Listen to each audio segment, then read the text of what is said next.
पर ये हुआ कैसे, आपको सच्ची घटना बताता हूं। आप लोगों ने किसी कथा में नहीं सुना होगा। कुछ दिन बीते तो परम पूज्य गुरुदेव को उनके गुरु दादा गुरुदेव ने पहली बार हिमालय बुलाया। हिमालय गए नहीं, शरीर से नहीं गए होंगे, मन से तो गए ही होंगे। टीवी में देखा होगा, सुना होगा कि जहां से गंगा निकलती है उन हिमालय की कंदराओं में बड़े बड़े सिद्ध तपस्वी योगी यति संत आदि रहते हैं, ऐसा सुना होगा। पर हिमालय में एक स्थान है नंदनवन। नंदनवन जो गंगोत्री से भी आगे, गोमुख से भी आगे, कैलाश से भी आगे, बद्रिकाश्रम से भी आगे, बहुत आगे, बिल्कुल तिब्बत की तरफ और ऊपर एक स्थान है नंदनवन का। और नंदनवन का वो स्थान जहां पर सशरीर व्यक्ति पहुंच ही नहीं सकता। शरीर आपका वहां सरवाइव नहीं कर पाएगा, आप शरीर से वहां जा ही नहीं सकते। उस क्षेत्र को ऋषियों ने ऐसा बांध दिया है कि कोई उनकी इच्छा के बगैर उसमें प्रवेश ही नहीं कर सकता। उस स्थान का नाम है नंदनवन। दादा गुरुदेव वहीं रहते हैं। तो परम पूज्य गुरुदेव को दादा गुरुदेव ने पहली बार हिमालय बुलाया। हिमालय बुलाया, बुलाने के पश्चात दादा गुरुदेव ने ऐसी कृपा की कि परम पूज्य गुरुदेव सशरीर नंदनवन पहुंचे। वहां उन्होंने दर्शन दिया, दंड प्रणाम का, गुरु और शिष्य के अभिवादन का, समस्त औपचारिकताएं पूरी हुई। उन औपचारिकता के पश्चात दादा गुरुदेव ने पूज्य गुरुदेव से कहा कि चलो तुम्हें किसी से मिलवाते हैं। गुरुजी भी मन में विचार करने लगे कि इस निर्जन वन में जहां कोई सशरीर पहुंच नहीं सकता, गुरुदेव किससे मिलाने की बात करते हैं। ये जब उन्होंने देखा तो उनका मन भी बड़ा सशंकित हो गया। फिर उनके मन में ये आया कि अब गुरुजी ने कहा ही है कि चलो किसी से मिलवाते हैं, तो फिर हम कर भी क्या सकते हैं। गुरुजी के पीछे पीछे पूज्य गुरुदेव आगे बढ़ने लगे और आगे बढ़ते बढ़ते बढ़ते बढ़ते उनको दादा गुरुदेव एक गुफा में लेकर के गए। उस गुफा में ले जाने के पश्चात वहां देखा उन्होंने कि पत्थर की कुछ शिलाओं पर कुछ साधु सन्यासी बैठ करके जप कर रहे हैं, पर उनका शरीर नहीं है, वो सूक्ष्म शरीर में है। सूक्ष्म शरीर मतलब समझते हैं, मतलब पंच भौतिक शरीर नहीं होगा, पर जीवात्मा रहेगी, वो आकृति दिखेगी। भूत समझ सुना होगा, ऐसे आप जल्दी समझेंगे। भूत के पास शरीर नहीं होता ना, उसके पेट में आप चाकू घुसाइए, इस पार से उस पार चला जाएगा, वो बिल्कुल छाया शरीर है, आप ऐसा समझो। दिखेगा पर वो होता नहीं है, वो आकृति। तो उसी आकृति में उन शिलाओं पर उस गुफा के अंदर कुछ लोग बैठे हुए हैं और अचानक उनको देखते ही पूज्य गुरुदेव के दोनों हाथ जुड़े और घुटने के बल बैठ करके पूज्य गुरुदेव ने बिना पहचाने उनको प्रणाम किया। उनको ये लगा कि कोई पवित्र आत्मा, कोई दिव्य आत्मा है। उन ऋषियों ने कुछ कहा नहीं, उन्होंने केवल अपने हाथ ऊपर किए, पूज्य गुरुदेव को आशीर्वाद दिया। लेकिन गुरुजी ने एक बड़ी आश्चर्यचकित कर देने वाली स्थिति उन ऋषियों की देखी कि उन ऋषियों के चेहरे पर बड़ा दुख है, बड़ा कष्ट है।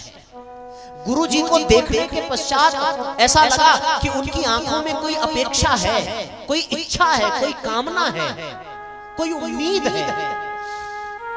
दंड प्रणाम हुआ, गुफा से बाहर आए। दादा गुरुदेव से पूज्य गुरुदेव ने प्रश्न किया।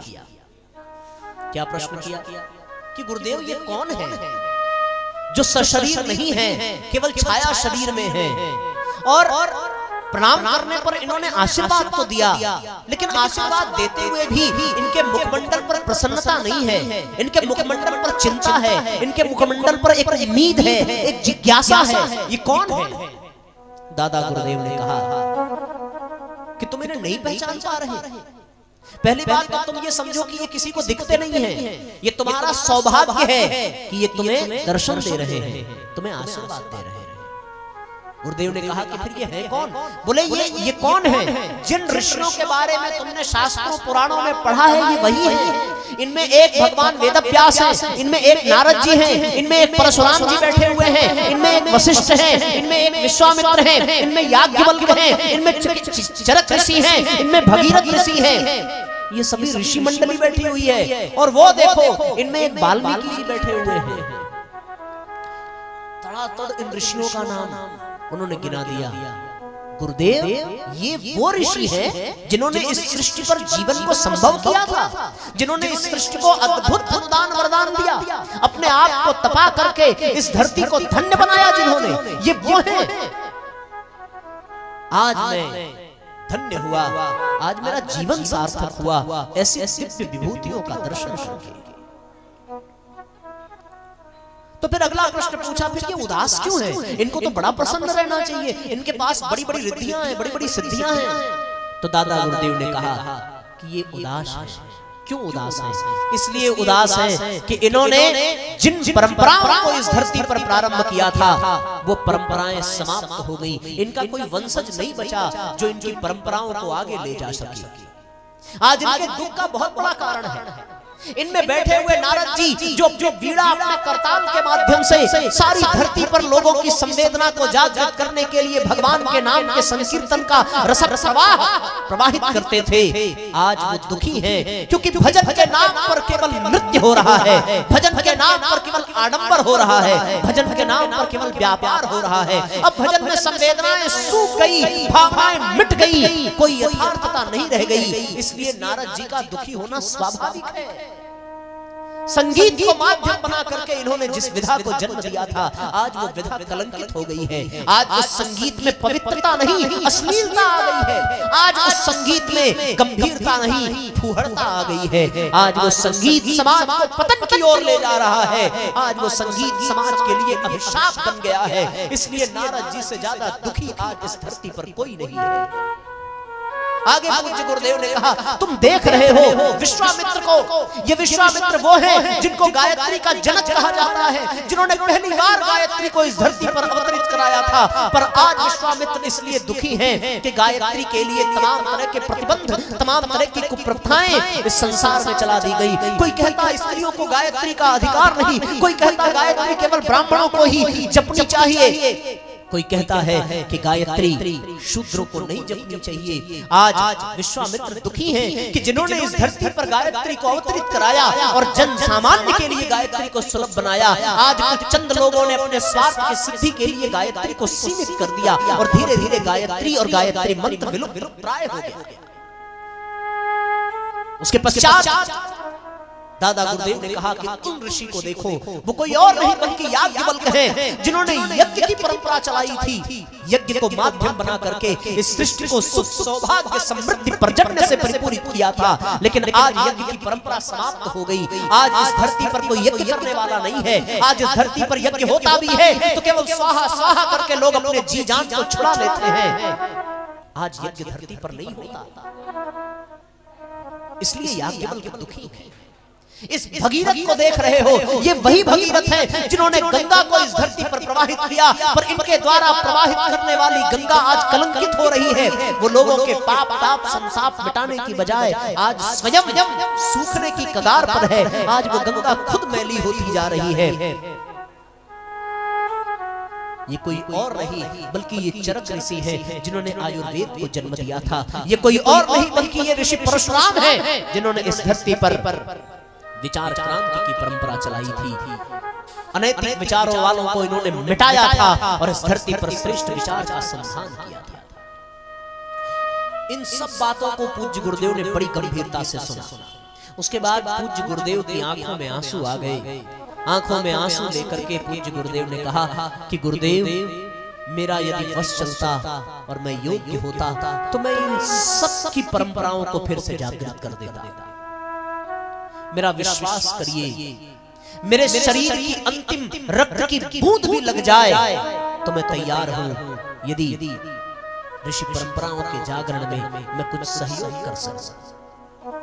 दादा गुरुदेव ने बड़ी प्रसन्नता से गुरुजी की ओर देखा कि श्री राम, तुम तैयार हो ऋषि परंपरा को जगाने के लिए? तुम तैयार हो अपने आप को बलिदान देने के लिए? तुम तैयार हो अपने आप को खपाने के लिए? पूज्य गुरुदेव ने नतमस्तक होकर के दादा गुरुदेव के चरण पकड़े। गुरुदेव, आपके चरणों की सौगंध, ये तन ही नहीं, ये मन ही नहीं, ये जीवन भी आपको समर्पित करता हूँ। यदि मेरे माध्यम से ऋषि परंपराओं का कुछ कल्याण हो सके, मैं अपने हड्डियों को भी गला देने के लिए दधीच की तरह तैयार हूँ। मैं अपने रक्त की बूंद बूंद देने के लिए तैयार हूँ। महाराज शिव के तरीके से मैं सब कुछ कुर्बान कर दूंगा। आप बताइए मुझे क्या करना होगा? तो सुनो श्री राम, तुम मेरे साथ फिर से उस गुफा में चलो और उस गुफा में चल करके उन ऋषियों को केवल इतना कह दो कि जो परंपराएं उनकी मिट गई हैं, जो परंपराएं मर चुकी हैं, उन परंपराओं को फिर से जगाने के लिए मैं तैयार हूं। बताइए मुझे क्या करना होगा? और आज जब पूज्य गुरुदेव दादा गुरुदेव के साथ पुनः उस गुफा में प्रवेश करते हैं तो उन्होंने क्या पाया? भाव भरी इस भेंट पर मन में हर्ष अपार, सूक्ष्म रूप धारी ऋषियों को नमन है बारंबार, नमन है बारंबार। सूक्ष्म रूप धारी सभी ऋषियों के नयन आज दादा गुरुदेव संग श्री राम को निहार की। सूक्ष्म रूप धारी सभी ऋषियों के नयन आज दादा गुरुदेव संग श्री राम को निहार दी। फिर से प्रारंभ हो धरा पे ऋषि परंपरा, फिर से प्रारंभ हो धरा पे ऋषि परंपरा। बस यही है चाह उनकी आत्मा पुकारती, बस यही है चाह उनकी आत्मा पुकारती। आंख भर आई और हृदय हुआ व्याकुल है, मानवता आज जहूं और है कराहती। आंख भर आई और हृदय हुआ व्याकुल है, मानवता आज जहूं और है कराहती।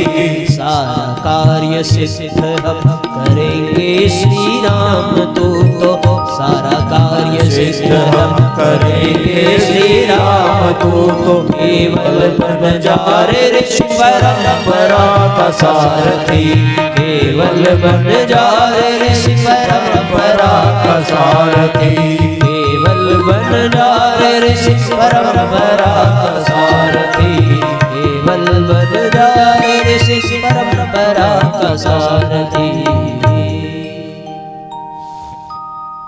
उन ऋषियों ने कहा कि हे श्री राम,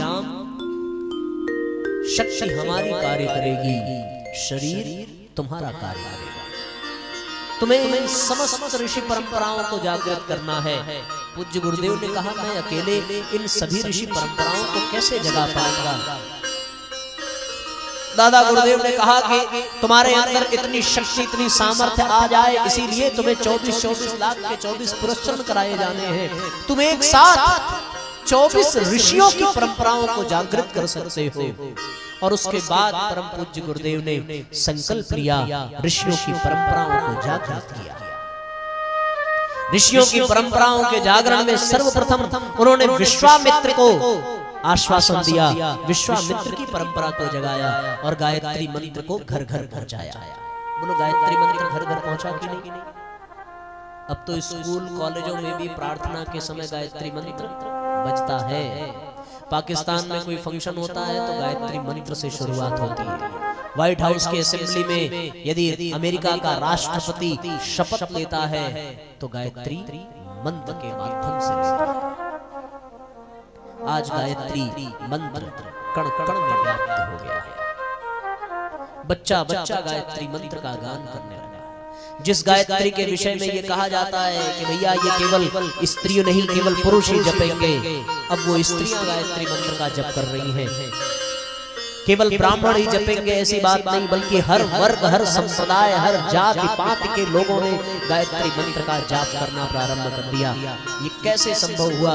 ये पूज्य गुरुदेव के तप के नाते ऋषि परंपरा प्रारंभ हुई विश्वामित्र की। दूसरा, भगवान वेदव्यास की परंपरा। उन्होंने शास्त्र लिखे, पुराण लिखे, आर्ष ग्रंथ लिखे, वेद लिखे, उपनिषद लिखे। उस परंपरा को पूज्य गुरुदेव ने आगे बढ़ाया और भगवान वेदव्यास की परंपरा को आगे बढ़ाते हुए उन्होंने चारों वेदों का हिंदी में भाष्य किया, 108 उपनिषदों का भाष्य किया, 6 दर्शन का भाष्य किया और गायत्री महाविज्ञान जैसा अद्भुत ग्रंथ लिख करके गुरुदेव ने समाज को दिया। और इसके साथ साथ 19वें पुराण के रूप में श्रीमद् पावन प्रज्ञा पुराण कथा का निर्माण किया। बताओ भगवान वेदव्यास की परंपरा शुरू हुई कि नहीं हुई? बोलो भाई, हुई कि नहीं हुई? उसके बाद गुरुजी ने नारद जी की परंपरा को शुरू किया। नारद जी को आश्वासन दिया कि आपने जो हरिनाम संकीर्तन, आपने जो नारायण नाम संकीर्तन, आपने जो संगीत को माध्यम बनाकर जन संवेदना को जागृत किया था, आपने संगीत को माध्यम बनाकर लोगों की समस्या का समाधान किया था, हम वो परंपरा चलाएंगे। और परम पूज्य गुरुदेव ने प्रज्ञा गीतों की परंपरा चलाई। आप पिछले 2 दिनों में देख रहे हैं कि यहाँ कैसे कैसे गीत गुनगुनाए जा रहे हैं। उन गीतों में केवल और केवल समाज की समस्याओं का समाधान ही छिपा हुआ है। तो बोलो नारद जी की परंपरा शुरू हुई कि नहीं? बोलो भाई, है ना? हाँ। याज्ञवल्क्य ऋषि की ओर देखा उन्होंने कहा कि भगवान आप भी निश्चिंत रहें, यज्ञ की परंपरा हम प्रारंभ करेंगे। और उसके बाद परम पूज्य गुरुदेव ने यज्ञ की ऐसी परंपरा प्रारंभ की कि गायत्री यज्ञ घर घर होने लगा। कोई ऐसा घर नहीं है जिस घर में गायत्री यज्ञ। आपके घर में हुआ कि नहीं हुआ? हुआ ना? आपने कभी सोचा था कि हमारे घर में गायत्री यज्ञ होगा? नहीं। ये कैसे संभव हुआ? बोलो बोलो बोलो।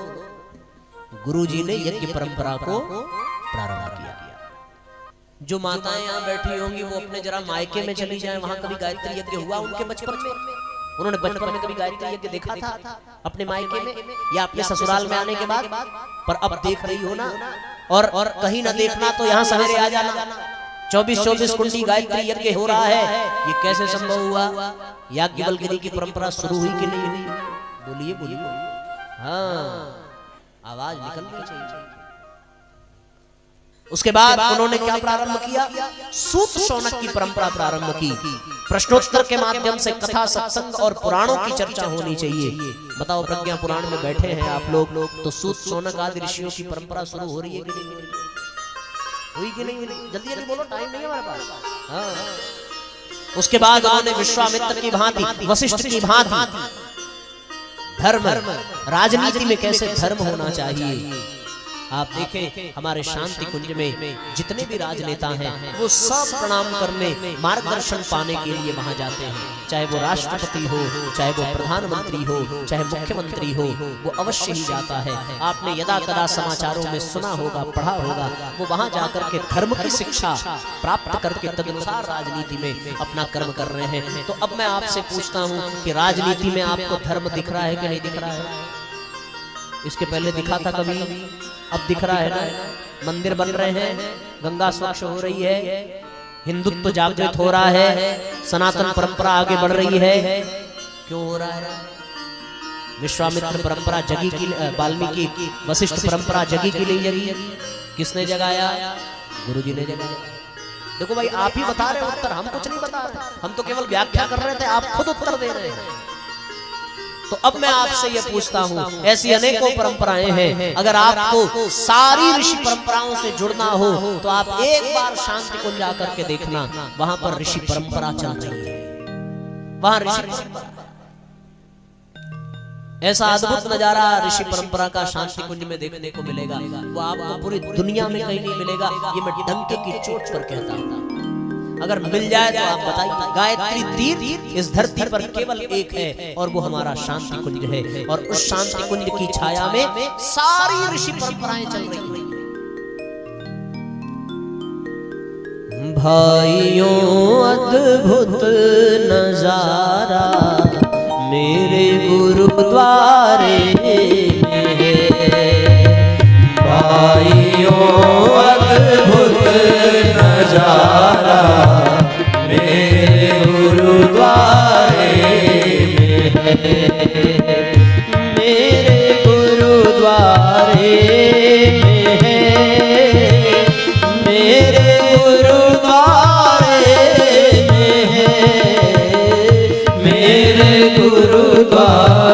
एक साथ तालियां बजाइए, एक साथ गुनगुनाइए।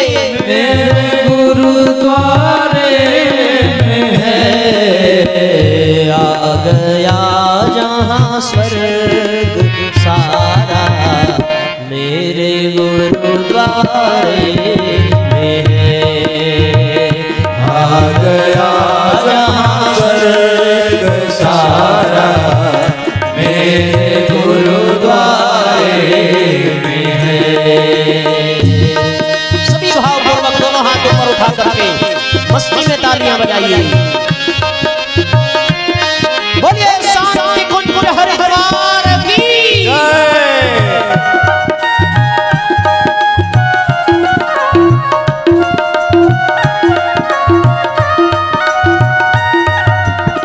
प्रखर प्रज्ञा सजल श्रद्धा का जहाँ चैतन्य परिसर, प्रखर प्रज्ञा सजल श्रद्धा का जहाँ चैतन्य परिसर, जप रहा है मंत्र गायत्री जहाँ प्रत्येक कण कण जप रहा है। और जोर से दोहराइए, एक साथ दोहराइए।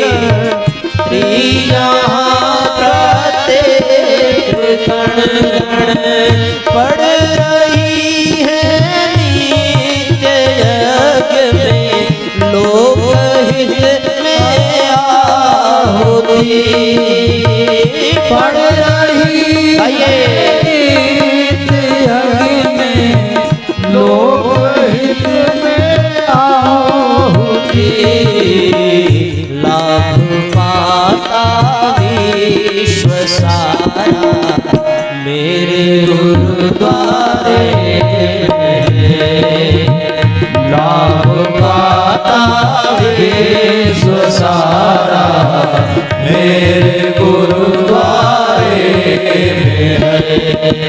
जय हो।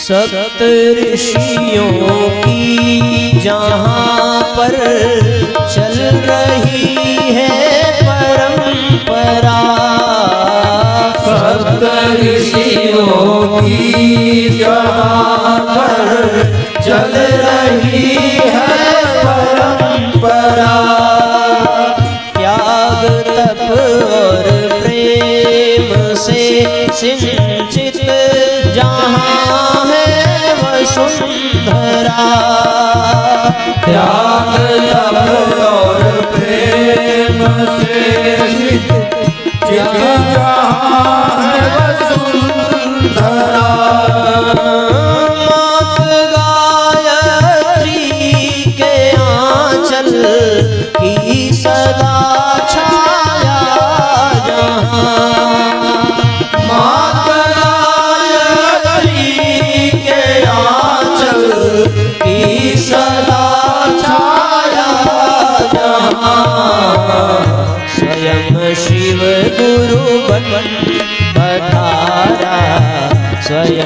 शिव गुरु बन पधारा, मेरे गुरुद्वारे में आ गया जहाँ स्वर्ग सारा, मेरे गुरुद्वारे में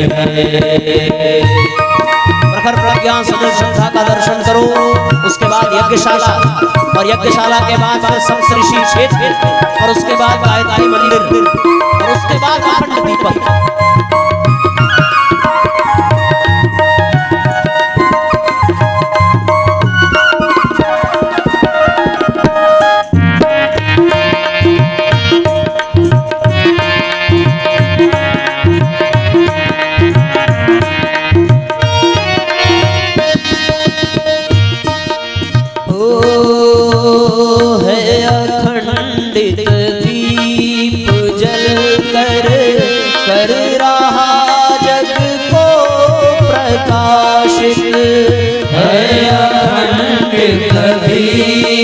अखंड दीपक का दर्शन करिए। जग को प्रकाशित ब्रह्म कमल खिला, जहाँ जिससे हुआ यह जग सुवासित। ब्रह्म कमल खिला, जहाँ जिससे हुआ यह जग सुवासित। देव आत्मा है हिमालय का जहाँ पर आवरण, देव आत्मा है हिमालय का जहाँ पर आवरण। बह रही जहाँ गंगा धारा, बह रही जहाँ गंगा धारा, मेरे गुरुद्वारे में है। बह रही जहाँ गंगा धारा, मेरे गुरुद्वारे में है। मेरे गुरुद्वारे में है, मेरे गुरुद्वारे में है, मेरे गुरुद्वारे में है, मेरे गुरुद्वारे में है। आ गया वैकुंठ सारा, मेरे गुरुद्वारे में है। आ गया वैकुंठ सारा, मेरे गुरुद्वारे में है, मेरे गुरुद्वारे में है, मेरे गुरुद्वारे में है।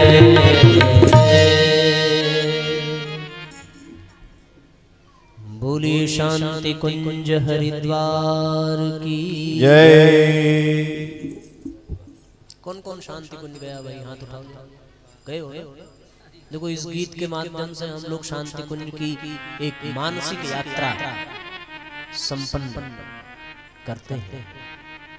अद्भुत है। आ गया वैकुंठ सारा, मेरे गुरुद्वारे। अद्भुत है। कैसा लगा ये गीत आपको? अच्छा लगा?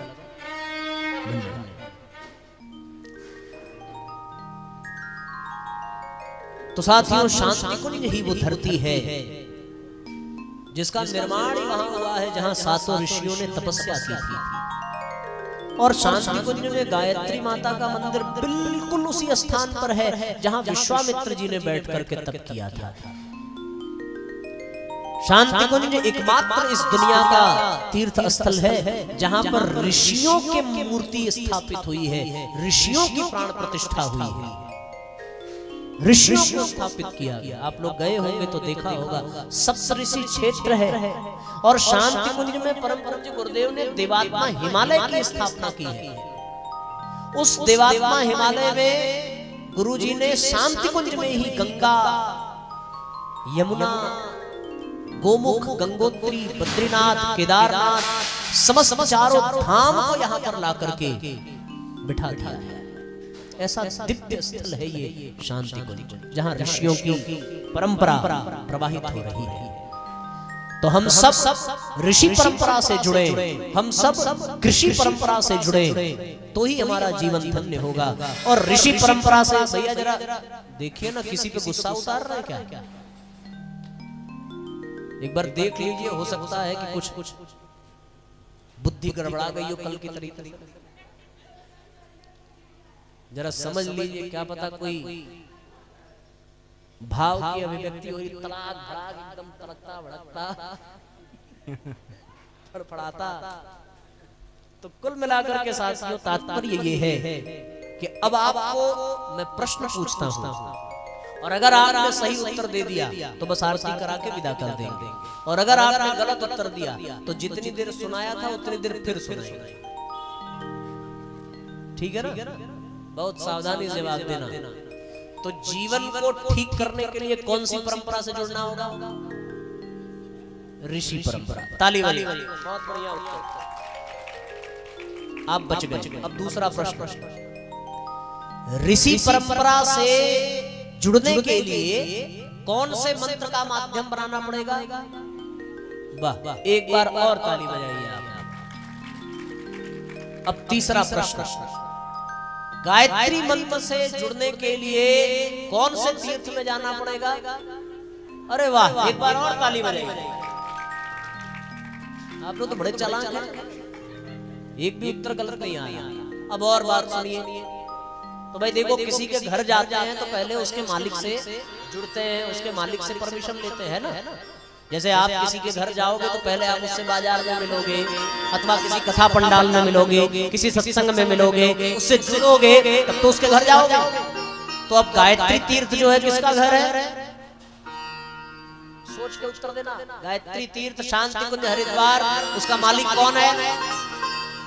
हाँ? अरे वाह, एक और सही जवाब, जोरदार तालियां। वाह। तो अब गायत्री तीर्थ शांति कुंज में प्रवेश पाने के लिए उसके मालिक से जुड़ना पड़ेगा। मालिक कौन? आपने बताया गुरुजी माता जी। गुरुजी माता जी से जुड़ने के लिए क्या करना पड़ेगा? गुरुजी माता जी से जुड़ने के लिए, अरे गड़बड़ाना ना, 3 घंटा फिर सुना दे। हाँ, एकदम होश में। तो गुरुजी माता जी से जुड़ने के लिए आपको अभी जो कल वाला कार्यक्रम बचा है, फिर परसों वाला बचा है, उसमें आना पड़ेगा, सत्संग में, प्रज्ञा पुराण में, गायत्री यज्ञ में, और आकर के गुरुजी से दीक्षा लेनी पड़ेगी, और गायत्री मंत्र जपना पड़ेगा, और यज्ञ करना पड़ेगा, और प्रज्ञा पुराण सुनना पड़ेगा, और यहाँ आकर के बैठना पड़ेगा, और तब जाकर के आप लोग ऋषि परंपरा से जुड़ पाएंगे, और फिर आपका जीवन धन्य हो जाएगा। और अगर भैया जिंदगी का कितना साल तो बीत गया, किसी के 30 बीत गए, किसी के 40 बीत गए, किसी के 50 बीत गए, किसी के 60 बीत गए, किसी के 70 बीत गए, किसी की जिंदगी बीत गई, तो कहीं हमारी न बीत जाए, तो कहीं हमारी भी न बीत जाए। तो फिर अगर हमारी बीत गई और हम ऋषि परंपरा से न जुड़ सके, हम गुरुजी से न जुड़ सके, तो क्या होगा?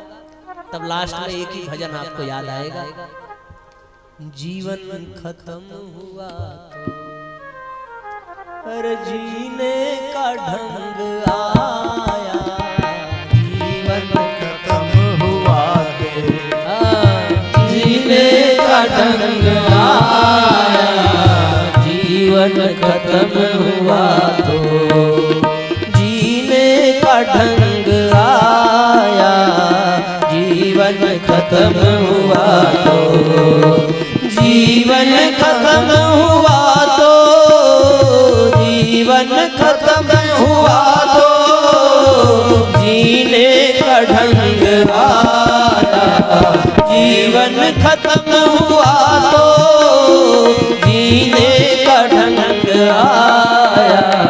जब समा बुझ गए हो तो, जब समा बुझ गया तो महफिल में रंग आया, जीवन खत्म हुआ तो।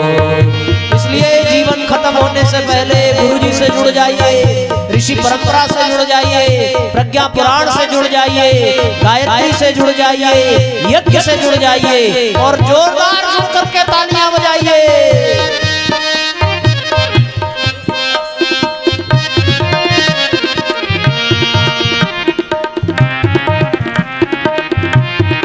आरती की तैयारी करें।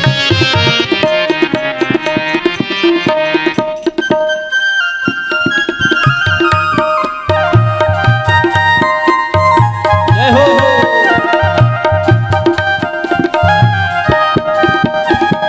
मन की मशीनरी ने तब ठीक चलना सीखा, मन की मशीनरी ने ठीक चलना सीखा। मन की मशीनरी ने तब ठीक चलना सीखा, मन की मशीनरी ने तब ठीक चलना सीखा। जब बूढ़े तन के हर एक, जब बूढ़े तन के हरे पुरजे जंग आया, जीवन खत्म हुआ तो जीने का ढंग आया, जीवन खत्म हुआ तो। जय हो। दोनों हाथ ऊपर उठा करके एक साथ तालियां बजाइए।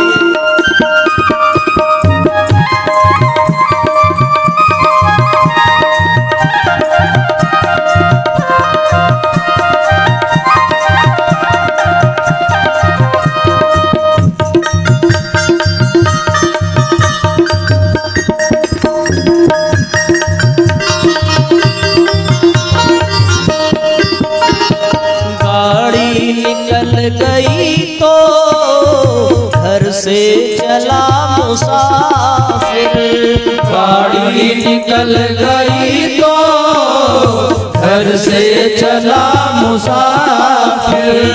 गाड़ी निकल गई तो घर से चला मुसाफिर, गाड़ी निकल गई तो घर से चला मायूस हाथ मलता, मायूस हाथ मलता वापस रंग आया, जीवन खत्म हुआ तो जीने का ढंग आया, जीवन खत्म हुआ तो।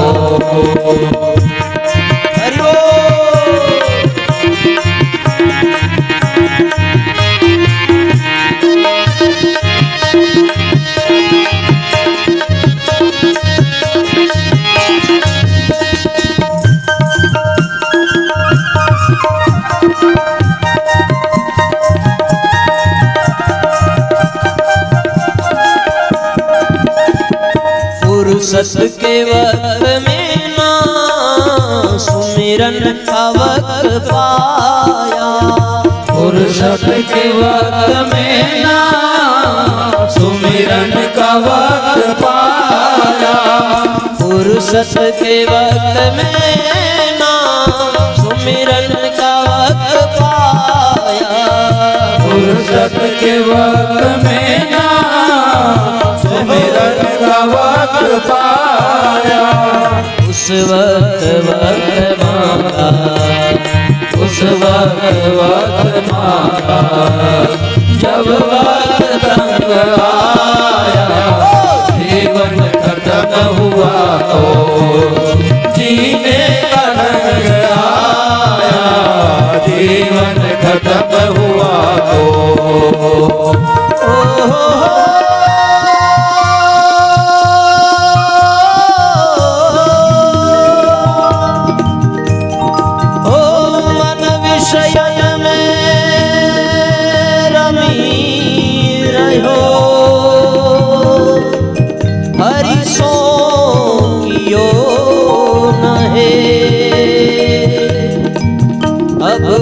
पछताए होत क्या, जब चिड़िया चुगी गई के जीवन खत्म हुआ तो जीने का ढंग आया, जीवन खत्म हुआ तो जीने का ढंग आया, जब समझ गई तो महफिल में रंग आया, जीवन खत्म हुआ तो जीने का ढंग आया, जीवन खत्म हुआ तो जीवन खत्म हुआ तो जीवन खत्म हुआ।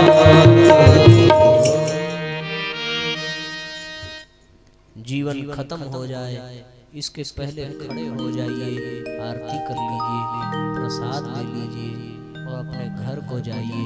फिर सवेरे आइए, फिर यज्ञ करिए, फिर प्रज्ञा पुराण सुनिए, फिर दीप यज्ञ करिए, फिर परसों आके दीक्षा लीजिए, फिर गुरुजी से जुड़िए। उसके बाद परसों के बाद अगर जीवन खत्म हो गया तो कोई चिंता की बात क्यों, कोई टेंशन तो नहीं परसों के बाद।